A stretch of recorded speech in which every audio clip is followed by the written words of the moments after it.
आवाज बनाने का ये मामला अपने आप में अनोखा है। को रोकने का दम धरने वाली बीजेपी की उत्तर प्रदेश सरकार में पंचायत राज विभाग ने कर्मचारी की हिम्मत देखकर हर कोई दंग रह गया। इस पूरे खेल में रसूख रखने वाला ग्राम प्रधान ने भी भूत बंगला बनाने में कोई कोर कसर नहीं छोड़ी।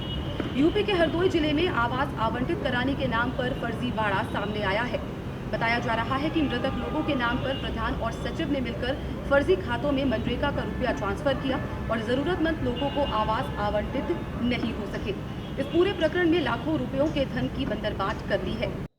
हमारे गांव की यह मामला है कि हम हिंदू मुसलमान बहुत से रहते हैं, वो सब हमारे भाईचारा, सब भाईचारा आपस में सब भाईचारा। और जो प्रधान है विकास आता मोदी देते वह योगी वे देते हैं, मगर यहाँ लोग बड़े आदमी उसको खा लेते और जिनके मकान बने उन्हीं को खानों नहीं मिलती, उन्हीं सब बन रहा, हम लोगों को कोई देखने वाला नहीं। संबंध में हमने परियोजना निदेशक विकास मंडिया डीए से बात किया है और हम लोग अगले एक सप्ताह के अंदर इस पर एक सक्षम टीम गठित करके ऐसी शिकायत कोई भी सही पाई जाती है तो इसमें उत्तरदायी लोगों के खिलाफ सक्षम विधिक कार्रवाई की जाएगी और उनको निरस्त करते हुए ऐसे पात्रों को कानूनी आवंटित की जाएगी।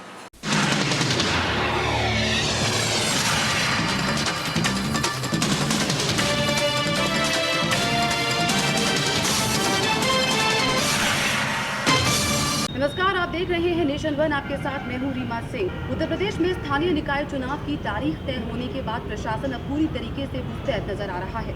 दिन का भी इंतजार नहीं किया गया, रात में ही मुस्तैदी दिखाते हुए औरैया जिला मुख्यालय से विभिन्न पार्टी के प्रत्याशियों के बैनर पोस्टर हटाने का काम शुरू कर दिया गया। प्रदेश में निकाय चुनाव को लेकर चुनाव आयोग द्वारा जारी की गई अधिसूचना के बाद लागू हुई आचार संहिता का असर देर शाम से ही जिलों में दिखाई देने लगा और जिला प्रशासन द्वारा जगह जगह प्रत्याशियों की लगी हुई होर्डिंग और पोस्टर को हटाने का काम भी शुरू कर दिया गया। औरैया जिले में भी देर शाम शहर कोतवाली क्षेत्र के विभिन्न इलाकों में एसडीएम अमित राठौर के नेतृत्व में शहर में लगे होर्डिंग्स और पोस्टर को हटाने का काम शुरू कर दिया गया है। वहीं प्रशासन का ये कहना है कि आचार संहिता का पालन सख्ती से किया जा रहा है और पूरे जिले में प्रत्याशियों के पोस्टर और बैनर हटाए जाएंगे। निर्वाचन आयोग द्वारा स्थानीय निकायों को लेकर आदर्श आचार संहिता लागू कर दी है। तत्काल प्रभाव से समस्त स्थानीय नगर पंचायत या नगर पालिका परिषद के अधीन जितनी भी इलीगल होर्डिंग से सब हटाई जाए। ये अभियान निरंतर चलता रहेगा और लगातार 48 घंटे में पूरे शहर में होर्डिंग भी कर दिया जाएगा जिसमें किसी प्रकार का राजनीतिक प्रचार होगा।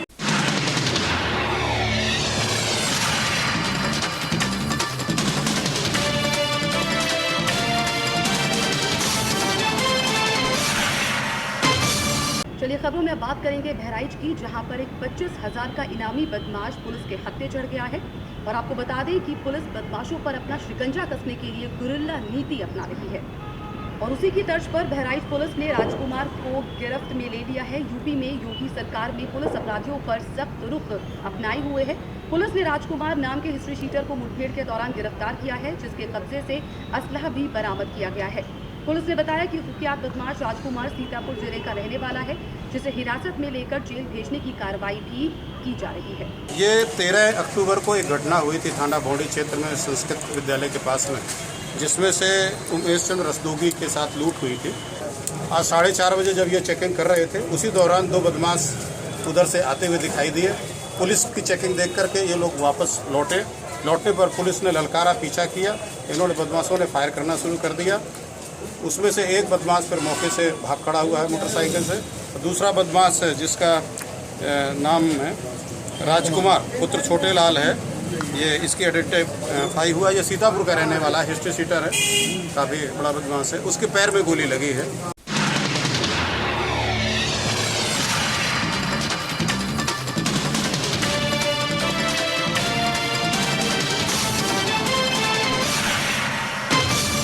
उत्तर प्रदेश में अपराधियों के हौसले किस कदर बुलंद है, इसका अंदाजा इस बात से लगाया जा सकता है जहां पर अपराधी दिन दहाड़े एक व्यक्ति की हत्या कर मौके से फरार हो जाते हैं और पुलिस हाथ पर हाथ धरे बैठी रह जाती है। आपको बता दें कि पूरा मामला कोसी कला का है, जहां पुलिस ने राष्ट्रीय राजमार्ग 2 से 2 लोगों को पकड़ा, जिन्होंने फरीदाबाद के रहने वाले कृष्ण की हत्या कर शव कोसी कला थाना क्षेत्र में फेंक दिया। पुलिस ने जांच कर ये पता चला कि कृष्ण की हत्या जैकी और पंडित नाम के व्यक्तियों ने की। पुलिस ने उनके पास से अवैध तमंचा और पिस्टल भी बरामद किए हैं। पुलिस की जांच में ये भी सामने आया कि साल 2012 में जैकी के भाई और पवन के बहनोई कपिल की गोली मारकर हत्या कर दी गई थी, जिसका बदला लेने के लिए जैकी और मनोज पंडित ने एक योजना बनाई और कृष्ण को गोली मारकर कोसी कला थाना क्षेत्र के कृष्ण विहार कॉलोनी में फेंक कर चले गए। एसपी आदित्य शुक्ला ने यह भी बताया कि ये घटना रंजिशन हो सकती है। दर्दनाक तरीके से मारकर उसको फेंका गया था। तो ये मामला रंजिशन आया कि इनके भाइयों की हत्या पहले इस मृतक कृष्णा ने की थी।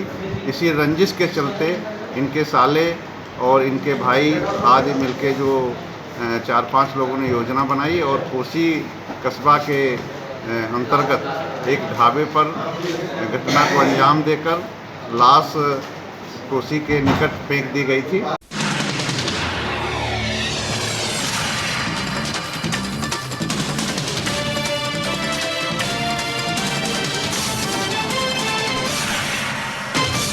चलिए खबरों में आगे बढ़ते हैं। बात करते हैं पिलखुआ की, जहां पर एक दुर्लभ प्रजाति का अजगर निकला है। अजगर की लंबाई लगभग 15 फीट के आसपास बताई जा रही है। अजगर दिखने के बाद ग्रामवासियों ने वन विभाग को इस पूरी बात की जानकारी दी। सूचना मिलते ही मौके पर वन विभाग की टीम पहुंच गई और अजगर को बड़ी मशक्कत के बाद अपने कब्जे में ले पाई। और खबरों में यहाँ पर रुकेंगे फिलहाल एक छोटे से ब्रेक के लिए, लेकिन आप कहीं मत जाइएगा, देखते रहिए नेशन वन।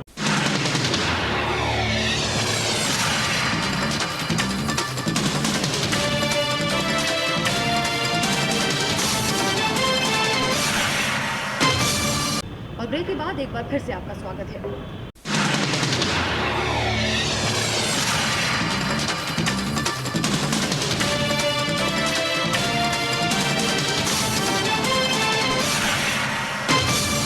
खबरों में आगे बढ़ेंगे। बात करेंगे बिजनौर में एक सिरफिरे आशिक की, जिसने अपनी ही प्रेमिका को चाकू से कोट डाला। आपको बता दें कि प्रेमिका को उसके परिवार वाले आनंद फानन में अस्पताल ले गए हैं, जहां पर उसकी हालत अभी भी नाजुक बनी हुई है। घटना को अंजाम देने के बाद सिरफिरा आशिक मौके से फरार हो गया। आपको बता दें कि पुलिस का कहना है कि सिरफिरे आशिक अपनी प्रेमिका पर शक करता था और शक के चलते उसने अपनी प्रेमिका पर जानलेवा हमला किया। वहीं पुलिस फरार आरोपी की तलाश में जुट गई है।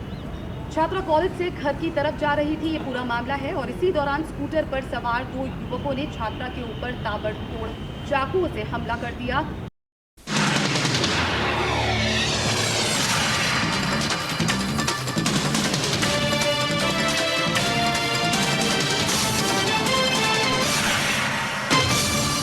चलिए खबरों में आगे बढ़ेंगे। बात करेंगे यूपी के बस्ती की, जहां पर पुलिस ने बीते दिनों हुए दोहरे हत्याकांड का खुलासा कर दिया है। और इस ऑनर किलिंग का खुलासा करने के बाद इस पूरे क्षेत्र में सनसनी फैल गई है। पुलिस ने बताया कि बीते महीने अपनी राजनीतिक छवि बचाने के लिए भाजपा नेता ने अपनी बेटी और उसके प्रेमी को मौत के घाट उतार दिया। वहीं बेटी के प्रेमी की हत्या कर लाश को घाघरा नदी में फेंक दिया था और वहीं बेटी को जहर देकर गंगा नदी में फेंक दिया गया था, जिसका खुलासा अपर पुलिस अधीक्षक नरेंद्र सिंह ने कर दिया है। बसपा नेता ने राजेश चौधरी और भाजपा नेता बलराम चौधरी ने कोतवाली में अपने बेटा और बेटी की गुमशुदा होने की रिपोर्ट दर्ज कराई थी। पुलिस ने दोनों नेताओं के बेटे और बेटी की प्रेम प्रसंग से जोड़कर खोजबीन शुरू की तो पता चला कि भाजपा नेता बलराम चौधरी अपनी छवि बचाने के लिए बसपा नेता राजेश चौधरी के बेटे और अपनी बेटी अनुराधा चौधरी की हत्या कर लाश को नदी में फेंक चुके थे। भाई यार ज्योति आश्रम गए रहे, उसके बाद वही दिन से गायब बहन आपके लड़के सुमित चौधरी बाद वो गायब हो गया तो हम लोग थाने पे भाई आ गए। इसके बाद खोजबीन शुरू हुआ, जवान वाले भी शक जाहिर किए, प्रशासन भी पीछे पड़ा, लेकिन लड़की वड़की वाला मामला ला दिया, पुलिस को गुमराह किया। कप्तान साहब भी परेशान, आप लोग परेशान। इतना दिन तक गांव जवान का ये मारे भाई, लेकिन कुछ मिले नहीं। एक सुमित चौधरी के गुमशुदगी की सूचना उसके पिता राजेश चौधरी ने दिया, आवास विकास कॉलोनी कराने वाले हैं।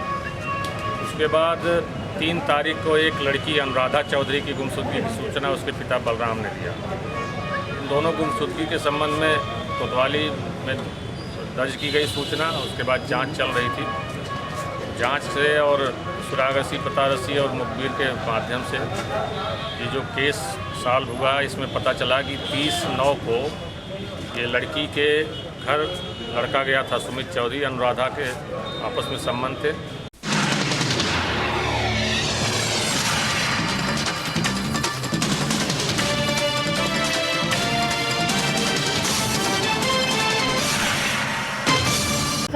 बढ़ेंगे, बात करेंगे चंदौली की। चंदौली में पुलिस के हाथ एक बड़ी कामयाबी तब लगी जब चेकिंग के दौरान पुलिस ने और स्क्वाड टीम ने मिलकर एक अंतर्राज्यीय चोर गिरोह का पर्दाफाश किया। पूरा मामला चंदौली के मुगलसराय का है, जहां पुलिस और स्क्वाड टीम ने चेकिंग के दौरान अंतरप्रांतीय मोटरसाइकिल चोर के गिरोह का पर्दाफाश किया।